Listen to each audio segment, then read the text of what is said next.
Hello students, आज हम class 11th का लिमिट्स चैप्टर करेंगे। लिमिट्स को पहचानने के लिए सबसे पहले अगर हम एक फंक्शन लेते हैं और इसकी उसने लिमिट दी है कि ये x इक्वल्स टू 2 पर एग्जिस्ट करेगा। मैंने इसमें 2 वैल्यू पुट करी, तो अगर 2 वैल्यू पुट करेंगे तो हमारा ये हो जाएगा 0/0 की फॉर्म में। ठीक है, तो 0/0 की फॉर्म में हो जाता है, उसे हम बोलते हैं इनडिटर्मिनेट फॉर्म। जो कि अगर इनडिटर्मिनेट फॉर्म हो जाती है तो उसको हम कंसिडर नहीं करते, हमें उसमें या तो कोई आइडेंटिटी लगानी पड़ेगी या फैक्टराइज करना पड़ेगा या डायरेक्ट मेथड से उसको सेपरेट सेपरेट लिमिट पुट करनी पड़ेगी। इन डिटर्मिनेंट फॉर्म में लिमिट एग्जिस्ट नहीं करती है, तो हमें ये फॉर्म कभी भी अगर बन रही हो ऊपर नीचे किसी भी क्वेश्चन में तो वो लिमिट अप्लाई नहीं करेंगे। हमें लिमिट्स में कुछ स्टैंडर्ड लिमिट्स होती है, कुछ फॉर्मूले हैं। अगर इस फॉर्म में क्वेश्चन बन रहा है तो हमें ये उनके फॉर्मूले लगाने पड़ेंगे। तो अभी हम देखेंगे इसके 4 मेथड होते हैं। First direct method, second factorization method, third rationalize method, fourth पे ये सम स्टैंडर्ड लिमिट्स वाले आते हैं क्वेश्चंस। तो कुछ क्वेश्चंस हम इसमें देखते हैं। एक होता है अगर बोल रहा है कि एफ एक्स एग्जिस्ट कर रहा है, तो हमें इसके लिए प्रूव करना होता है LHL बराबर RHL। ठीक है, इसमें क्या होता है, जैसे अगर एक फंक्शन है कोई भी, उसके हम लेफ्ट हैंड साइड और राइट हैंड साइड को चेक करते हैं कि क्या दोनों की वैल्यूज इक्वल आ रही हैं, तो वो एफ एक्स लिमिट जो है वो एग्जिस्ट करती है, वरना नहीं करती। तो हम कुछ क्वेश्चंस पहले एग्जिस्ट वाले देखेंगे, फिर तीनों मेथड के देखेंगे वन बाय वन। अब हम देखते हैं सबसे पहले कि LHL और RHL वाले कुछ क्वेश्चंस। अब देखिए, इस क्वेश्चन में बोला है if F x x minus modulus x upon x equal नहीं है 0 पे और 2 है इक्वल 0 पे, तो हमें ये लिमिट्स रखकर LHL और RHL में बताना है कि ये जो लिमिट्स हैं वो एग्जिस्ट नहीं कर रही हैं। तो सबसे पहले हम LHL लेते हैं और इधर RHL लेते हैं। ठीक है, एफ एक्स फंक्शन है जिसको x इक्वल्स टू 0 पे हमें दोनों को दिखाना है कि ये एग्जिस्ट कर रही है या नहीं, मतलब दोनों का आंसर सेम आएगा या नहीं। तो सबसे पहले हम लिखेंगे limit x tends to minus का 0, लेफ्ट हैंड में हमेशा माइनस आता है और RHL में हमेशा पॉजिटिव आता है। अब क्या करेंगे, जो भी फंक्शन दिया होता है, जैसे ये 0 पे चेक करना है ना, तो 0 माइनस एच, ऐसे ही यहाँ पे भी 0 पे चेक करना है तो 0 प्लस एच। किस में चेक करेंगे, हम इस फंक्शन में रखेंगे।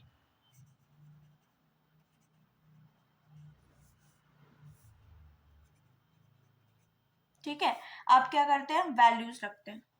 जब भी हम लिमिट रखते हैं तो वो h में कन्वर्ट हो जाता है, h टेंस टू 0। अब इस फंक्शन में रखेंगे तो x की जगह क्या हो जाएगा हमारा h, तो क्या रखेंगे h माइनस माइनस का h लेंगे क्योंकि हम राइट हैंड साइड नहीं कर रहे हैं, हम लेफ्ट हैंड साइड कर रहे हैं। ठीक है, अब यहाँ पर भी यहाँ पॉजिटिव h लेंगे क्योंकि मॉड्यूलस खुलेगा, तो यहाँ नेगेटिव इसलिए लिया क्योंकि चाहे नेगेटिव हो मॉड्यूलस में, पॉजिटिव हो, वो पॉजिटिव वैल्यू ही आती है।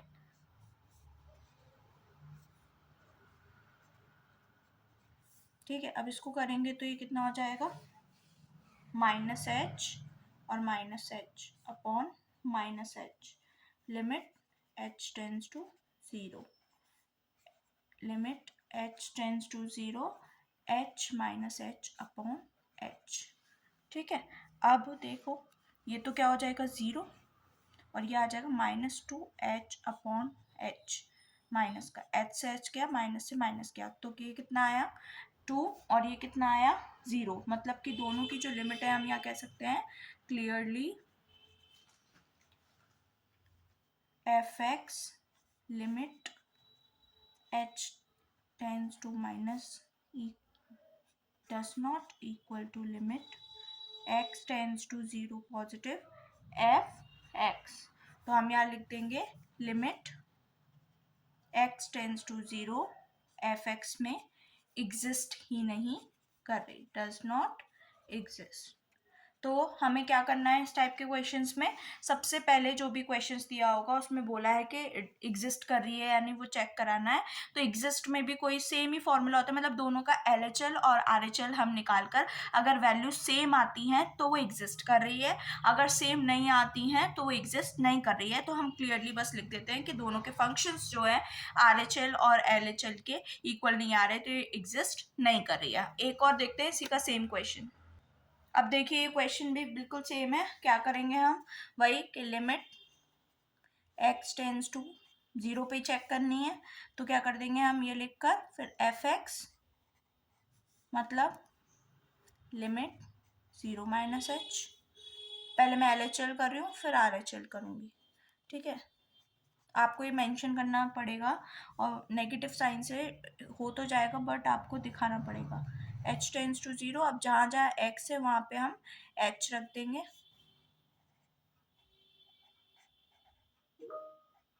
ठीक है। ये हो गया।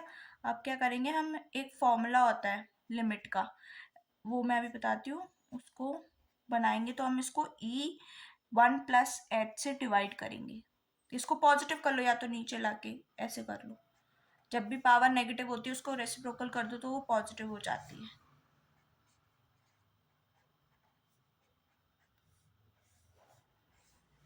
ठीक है। अब क्या हो जाएगा, यहाँ पे हम लिमिट अप्लाई कर देंगे h टेंस टू 0, तो 1/1/0। h की वैल्यू जैसे हम 1/0 रखेंगे तो हमेशा 1/0 की वैल्यू होती है इन्फिनिटी, ठीक है। तो ये क्या हो जाएगा, e की पावर इन्फिनिटी, E/1/h इन्फिनिटी, 1/∞ 0 हो जाएगा।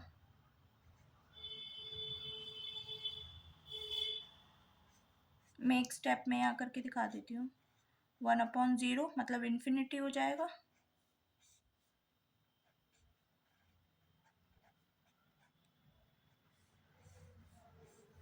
लिमिट मैंने रख दी इसलिए मैं लिमिट नहीं लिख रही हूँ, और ये मेरा आंसर आ जाएगा -1 के बराबर, क्योंकि ये 1/0 क्या होता है इन्फिनिटी, और 1/∞ आपका क्या हो जाएगा 0, ठीक है।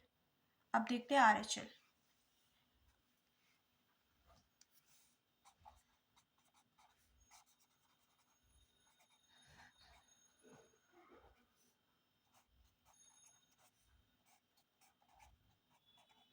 वही वहाँ पे माइनस लगाया था, यहाँ पे हम पॉजिटिव का साइन लगाएंगे।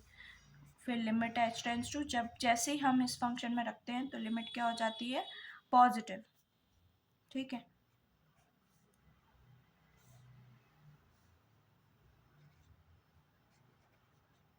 ये आ गया। अब क्या करेंगे, हमें वही फॉर्म बनानी पड़ेगी 1/h वाली।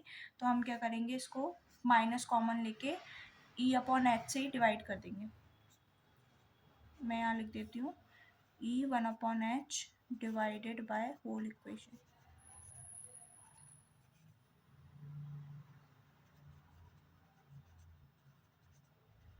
ठीक है। यहाँ पे वही स्टेप करा है हमने, E/h 1/h से डिवाइड कर दिया है, ठीक है। अब क्या करेंगे, वही सेम के 1/h की जैसी लिमिट पुट करेंगे तो 1/0 दैट इज इन्फिनिटी, 1/∞ इज 0, ठीक है। तो क्या हो जाएगा 1 - 0 1 + 0, लिमिट पुट कर दिए, इसीलिए मैं आंसर्स नहीं रख रही हूँ। LHL का और RHL का -1 आया और इधर +1 आया, तो हम यहाँ क्लियरली बोल देंगे, clearly fx h tends to -0 does not equals to fx x equals to +0। तो क्लियरली हम बोल सकते हैं कि fx does not exist,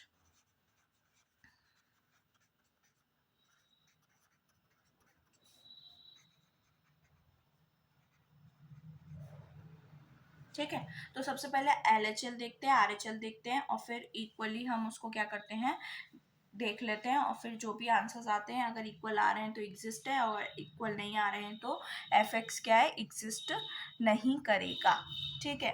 तो LHL और RHL दिखाना इस टाइप के क्वेश्चंस में बहुत कंपलसरी है। अब हम देखेंगे इसकी तीनों प्रोसेस, जो कि है डायरेक्ट मेथड, फैक्टराइजेशन मेथड और रेशनलाइज मेथड। अब इसमें देखते हैं लिमिट्स के 5 मेथड होते हैं, उनको क्या मतलब लिमिट्स निकालने के। अगर इनडिटर्मिनेंट फॉर्म होगी तो हम इनमें से कोई भी मेथड लगा सकते हैं। जैसे अभी मैंने प्रीवियस में ही एग्जाम्पल बताया था आपको, ये अब इसमें क्या है कि लिमिट x टेंस टू 2 थी, ठीक है। अब इसमें डायरेक्ट हम लिमिट रख रहे हैं तो ये 0/0 की फॉर्म आ रही, जो कि डिटर्मिनेंट फॉर्म है, जो कि एप्लीकेबल नहीं है। मतलब हम इसको डायरेक्ट वैल्यू रखकर नहीं कर सकते, मतलब डायरेक्ट मेथड से तो नहीं कर सकते। फिर इसमें मुझे दिख रहा है फैक्टराइजेशन मेथड कैसे, कि मतलब आइडेंटिटी लग रही है a square minus b square की, जो होती है a प्लस बी और a माइनस बी। तो मैं इसको क्या लिख सकती हूँ, x माइनस 2 और x प्लस 2, और अपॉन में क्या है x माइनस 2, ठीक है। ये हो गया। अब इसमें लिमिट दे रखी थी x टेंस टू 2, एक ब्रैकेट से ये कट गया। अब करेंगे जब, अब हम करेंगे अप्लाई द लिमिट, तो हम इसमें 2 की वैल्यू रख देंगे, तो 2 + 2 दैट इज योर 4, तो मतलब आंसर आ गया हमारा। तो मतलब जब भी 0/0 इन डिटर्मिनेंट फॉर्म बन रही होगी तो हमें कुछ ना कुछ उसमें इन पांचों मेथड में से अप्लाई करना होगा। या तो डायरेक्ट मेथड करेंगे सेपरेट सेपरेट, या फैक्टराइजेशन मेथड स्प्लिटिंग कर सकते हैं, या फिर हम आइडेंटिटीज लगा सकते हैं। फिर रेशनलाइज अगर रूट में हो या जो ऊपर नीचे कुछ नहीं बन रहा हो तो हम उसको रेशनलाइज भी कर सकते हैं। कुछ सम स्टैंडर्ड लिमिट्स जो अभी हमने सबसे पहले पेज पे देखी थी, वही उनमें से फॉर्मूले लग सकते हैं। या फिर एल्जेब्रिक लिमिट्स इन्फिनिटी की भी, जो अभी हमने क्वेश्चन देखा था e⁻1/h का, वो भी अप्लाई हो सकता है। तो अब इसमें हम कुछ क्वेश्चंस 3 पार्ट के देख रहे हैं, डायरेक्ट, फैक्टराइजेशन और रेशनलाइज। और फिर हम नेक्स्ट वीडियो में देखेंगे कुछ स्टैंडर्ड लिमिट्स के क्वेश्चंस और method of evaluation of algebraic infinities. तो चलिए कुछ क्वेश्चंस करते हैं। देखिए, अभी मैं एक एक करके मेथड के कुछ क्वेश्चंस आपको कराती हूँ। फर्स्ट है डायरेक्ट मेथड। डायरेक्ट मेथड में क्या करते हैं, हम डायरेक्ट लिमिट पुट कर देते हैं और देखते हैं 0/0 की फॉर्म में तो नहीं आ रहा है। अगर 0/0 फॉर्म में आएगा तो हम कुछ और करेंगे। अभी मैं इसमें 2 पुट करके देखूँ तो 2 का square 4, 4 plus -4 that is 0, obvious सी बात है।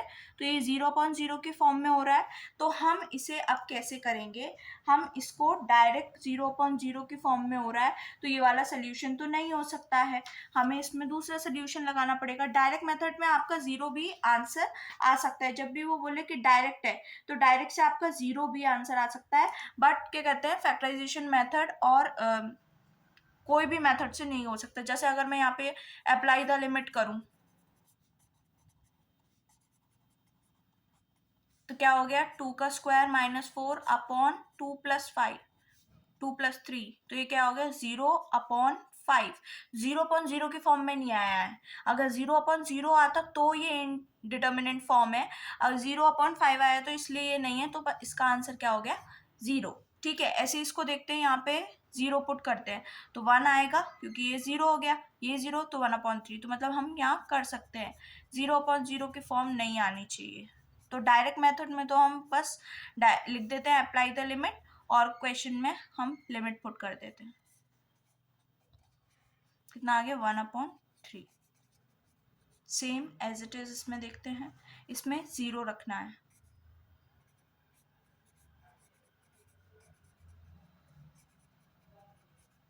ठीक है, अब इसमें रखें तो a इंटू 0 प्लस बी और c इंटू 0 प्लस डी, तो क्या हो गया हमारा b/d की फॉर्म आ गई, तो ये हो गया आंसर। ठीक है, एज इट इज हम इस साइड देखते हैं। अब ये आता है रूट वाला, तो ये रेशनलाइज भी हो सकता है। पहले हम इसमें चेक करेंगे लिमिट डायरेक्ट रखकर, 0/0 के फॉर्म में नहीं आ रहा है, सिर्फ आंसर आ रहा है, तो हम डायरेक्ट लिमिट पुट कर देंगे। तो देखो 1 + 0 1 ही हो जाएगा, यहाँ पे भी 1 ही बचेगा, और यहाँ पर भी 1 + √x है, तो मतलब 1 ही आएगा ऑटोमेटिकली। तो हम इसको रेशनलाइज नहीं करेंगे, हम डायरेक्ट इसमें लिख देंगे अप्लाई द लिमिट। ठीक है, तो limit x tends to 0, limit put कर रहे हैं तो हमें लिखने की ज़रूरत नहीं है। अगर हम लिमिट पुट कर रहे हैं तो 1 + 0 + 1 - 0 upon 1 + 0 that is your 1 + 1 upon 1, क्योंकि √1 की वैल्यू 1 ही होती है, तो ये कितना आ गया 2, तो मतलब इसका क्या हो गया आंसर। ठीक है, अब हम नेक्स्ट वीडियो में करेंगे फैक्टराइजेशन मेथड, रेशनलाइज मेथड और सम स्टैंडर्ड यूनिट्स वाले question. I hope you like my video. Please like, share and comment in this section. Thank you.